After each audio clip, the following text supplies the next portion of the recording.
Hello दोस्तों, नमस्कार, जय हिंद, जय भारत। आज बात करेंगे मेल रिप्रोडक्टिव डिजीज के बारे में, यानी सेक्सुअल ट्रांसमिशन डिजीज के बारे में, एसटीडी। ठीक है, इसको बोलते हैं। ठीक है, ये कैसे होता है, इसका लक्षण क्या होता है, इसका और हो जाने पर क्या क्या इसका साइन सिम्टम देखा जाता है। ठीक है, उसका निदान क्या होता है, इसके बारे में पूर्ण रूप से लेकर जड़ तक बात करेंगे। बता दूँ कि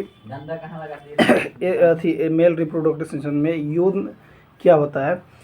यौन संचारित रोग यानी सेक्सुअल ट्रांसमिट डिजीज के या संक्रमण जो संभोग के कारण एक व्यक्ति से दूसरे व्यक्ति में जाते हैं, जो मौखिक, ओरल या गुदा, एनाल या योनि व वेजाइनल से हो सकते हैं। ठीक है, संक्रमण जैसे गर्भावस्था, प्रेगनेंसी, जन्म, डिलीवरी, ठीक है, या स्तनपान, ब्रेथ फीडिंग के दौरान माँ से बच्चे को प्रेषित या ट्रांसमिट हो सकता है। ठीक है, और फिर बात करें कि इसमें पुरुषों में एसटीडी के क्या कारण है। ठीक है, बात कर रहे हैं कि इसमें एसटीडी के निम्न कारणों से होता है, जैसे case of the disease in the. ठीक है, इसमें बता दूं कि सेक्सुअल ट्रांसमिटेड डिजीज होता है। इसमें एसटीडी रोग फैलाने वाले बैक्टीरिया, वायरल, परजीवी और कवक के कारण होते हैं। ठीक है, बता दो कि वेजाइनल, एनल और ओरल सेक्स के साथ साथ यौन संपर्क में फैलते हैं, और कुछ एसटीडी जैसे एचआईवी और हेपेटाइटिस बी और सी ब्लड और इंजेक्शन से शेयर करने से फैलता है। ठीक है, बता दो कि पुरुषों में जो एसटीडी रोग होता है वो कैसे होता है। ठीक है, बता दूं कि कुछ एसटीडी जैसे कि एचआईवी, क्लैमिडिया जैसे गोनोरिया, शरीर के तरल पदार्थ जैसे वीर के माध्यम से फैलते हैं। एचआईवी और हेपेटाइटिस बी सहित अन्य एसटीडी भी रक्त के माध्यम से फैलते हैं। ठीक है, जननांग, दाद, सिफिलिस और एचपीवी अक्सर जननांग त्वचा से त्वचा के संपर्क के आने से भी फैलता है। ठीक है, अगर मान लें किसी इंसान का अगर यहाँ पे है, ठीक है, तो इसे संपर्क करते हैं, इस हैंड में भी हो सकता है। ठीक है, ये डिजीज। ठीक है, अब बात करते हैं कि एसटीडी को कैसे रोका जा सकता है। ठीक है, बता दूं कि जिससे कि एसटीडी को रोकने के सबसे सामान्य तरीका बता दूं, सेक्सुअल इंटरकोर्स से दूर रहें या सीमित करें। ठीक है, abstains of the limited sexual intercourse. ठीक है, पहला होगा जैसे टीका लगवाएं, गेट वैक्सीनेट करवा सकते हैं। ठीक है, या गर्भ निरोधक का प्रयोग करें, यूज कॉन्ट्रासेप्शन। ठीक है, नियमित टेस्ट करवाएं, गेट रेगुलर टेस्टिंग। ठीक है, ये सब आप करवा के कर सकते हैं। ठीक है, अब बात करते हैं कि मुझे कैसे पता चलेगा कि मुझे एसटीआई है। ठीक है, बात करें कि उसका मैं लक्षण बताऊंगा तब पता चलेगा। कि बता दूं कि एसटीआई से पीड़ित पुरुषों में लिंग के अंदर खुजली, जलन महसूस हो सकती है। ठीक है, उनके पेशाब या स्खलन के बाद डिस्चार्ज दिख सकता है या जलन महसूस हो सकती है।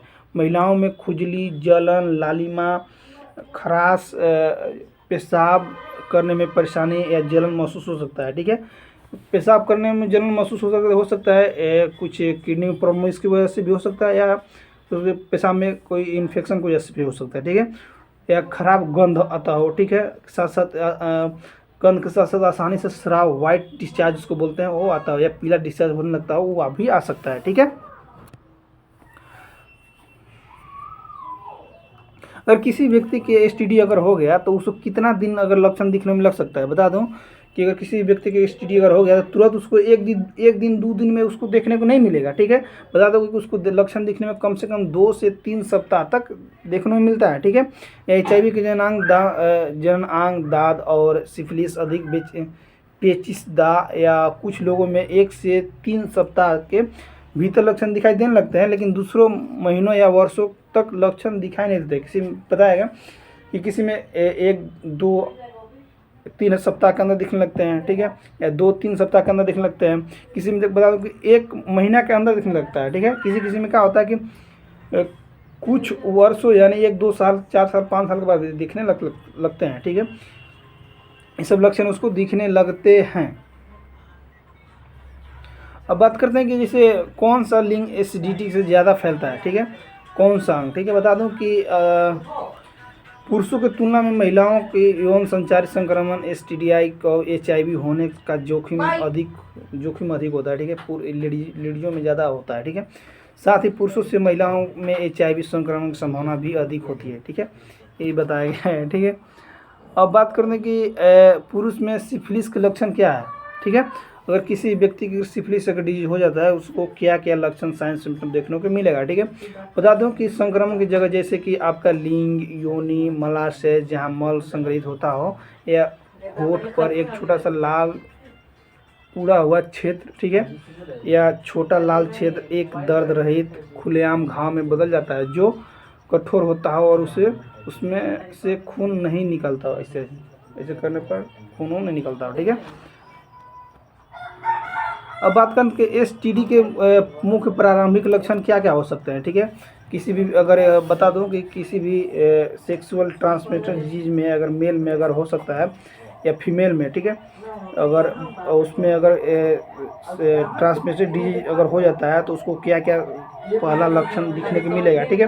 बता दूं कि 5 या 6 प्रकार के लक्षण आपको देखने को मिलेगा। अगर 1 या 2 प्रकार के लक्षण आपको दिखने को मिल जाता है तो तुरंत ही अपने नज़दीकी डॉक्टर से जरूर संपर्क करें, ठीक है। बता दूं पहला लिंग में खुल या जलन हो सकता है, ठीक है। लिंग से स्राव, पेट के निचले हिस्से में दर्द, पेन महसूस होगा, चुभन जैसा है, ठीक है, या खजूल जैसा महसूस हो सकता है, ठीक है, या स्वेलिंग भी हो सकता है वहाँ पे, ठीक है। लिंग है गुदा या मुंह के छाले, फुंसिया या छाले पड़ जाना, ठीक है, यहाँ पे मुंह पे, ठीक है। या पेशाब में मल त्याग करते समय जलन या बेचैनी, ठीक है। पेशाब या मल त्याग कर हो तो आपको बेचैनी या महसूस होने लगता हो, या जलन या ब्लडिंग भी हो सकता है, ठीक है, इसकी वजह से भी हो सकता है, ठीक है। फिर या किसी में बार बार सोच जाना, ठीक है, दिन भर में 7 बार, 8 बार, 10 बार जाना, ठीक है। किसी भी इंसान में नॉर्मली 4 बार सोच जा सकता है, उसको बीमारी नहीं कर सकते हैं, ठीक है। अगर दिन भर में 7 बार, 8 बार, 9 बार जाता है तो उसको बीमारी कर सकते हैं, ठीक है। बार बार सोच जाना, ठीक है, दिन भर में 7 बार, 8 बार, ये सब साइन सिम्टम देखने को मिलता है, ठीक है।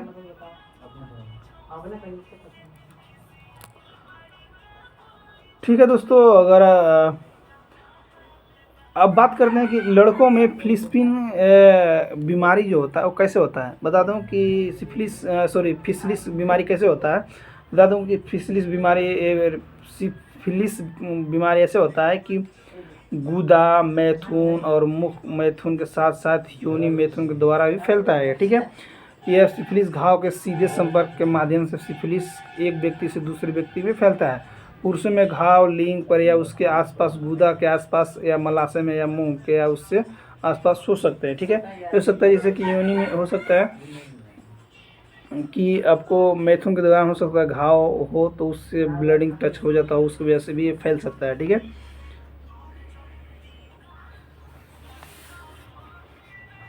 ठीक है दोस्तों, अगर अब बात करें कि सिफिलिस अगर बीमारी अगर हो गया तो कितने दिनों में तक पता चलेगा हमको, ये दिखाई देगा, ठीक है। बता दूं कि इस रोग के अंदर